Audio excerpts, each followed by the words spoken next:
Welcome to another English vocabulary lesson for beginners with Miss Nadia.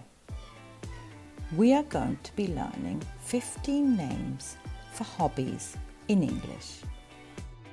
Are you ready to repeat after me? Let's start. Swimming, swimming.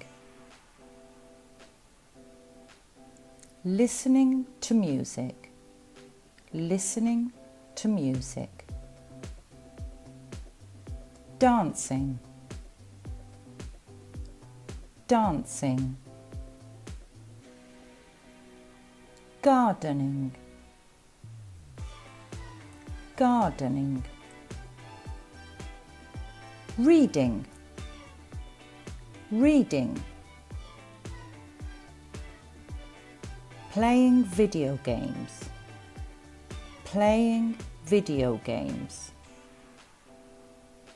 Playing football, playing football. Painting, painting. Playing the guitar, playing the guitar. Cooking, cooking. Going to the gym, going to the gym.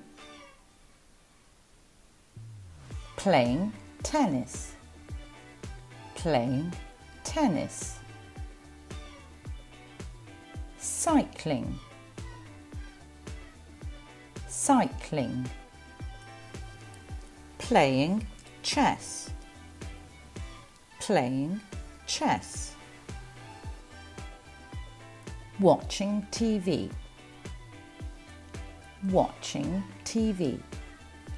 Thank you so much for watching, and don't forget to subscribe if you like this video and you want to be notified of new lessons.